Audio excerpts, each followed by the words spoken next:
दिल्ली की 5 तस्वीरें हम आपको दिखा रहे हैं। पहली तस्वीर आप देखिए अक्षरधाम की है, दूसरी तस्वीर कर्तव्य पथ की है और तीसरी तस्वीर एम्स की है और चौथी तस्वीर मजलिस पार्क। पांचवी तस्वीर में आप आजादपुर को देख रहे हैं जहां पर धुआं ही धुआं नजर आ रहा है। विजिबिलिटी काफी कम रही, इस वजह से लोगों को सांस लेने में काफी तकलीफ हो रही है। हालांकि प्रदूषण को कंट्रोल करने के लिए दिल्ली सरकार की तरफ से कई अहम कदम भी उठाए जा रहे हैं, लेकिन बावजूद उसके प्रदूषण कम नहीं हो रहा। 400 के पार यह प्रदूषण दिवाली से पहले था, जो चिंता का विषय बना हुआ था। कुदरत मेहरबान हुई, प्रकृति ने साथ दिया, बारिश आई और उसके बाद लग रहा था कि मानो अब दिल्ली बिल्कुल प्रदूषण मुक्त हो गई है। लेकिन दिवाली पर जो पटाखे जलाए गए, उसके बाद जो प्रदूषण का स्तर है वो अब 900 के भी पार पहुंच गया है।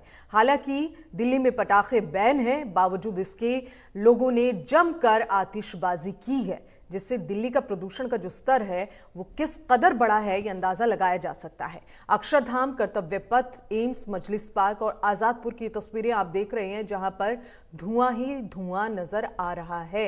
यानी कि ये बढ़ता प्रदूषण लोगों के लिए एक बार फिर से दिक्कत का सबब बन गया है। सांस लेने में तकलीफ लोगों को पहले से ही थी, गला खराब, सांस लेने में तकलीफ, ये सब समस्याएं लोगों के साथ चल ही रही थी और अब प्रदूषण का और ज्यादा बढ़ता स्तर और भी ज्यादा परेशानियां लेकर आ गया है। हालांकि दिल्ली सरकार की ओर से कहा जा रहा है कि बहुत ही जल्द इसका कोई ना कोई हल निकाला जाएगा, जिसमें ऑड इवन को लागू एक बार फिर से किया जा सकता है। लेकिन सवाल दोबारा से फिर से वही है कि अगर ऑड इवन का फॉर्मूला इतना कारगर था तो पिछले साल जब ऑड इवन का फॉर्मूला लागू किया गया तो प्रदूषण का स्तर उसके बावजूद क्यों बढ़ा हुआ था।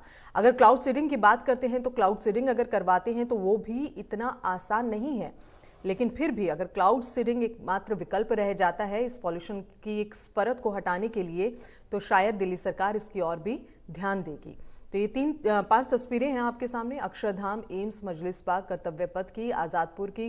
देखिए कर्तव्य पथ अक्सर लोग वहाँ मॉर्निंग वॉक के लिए भी जाते हैं। अब ऐसे में जो प्रदूषण का स्तर है जिस तरह से बढ़ा हुआ है तो लोग भी काफ़ी कम नजर आए हैं। इसी तरह से जो रास्ते हैं वो साफ नजर भी नहीं आ रहे, विजिबिलिटी काफ़ी कम है।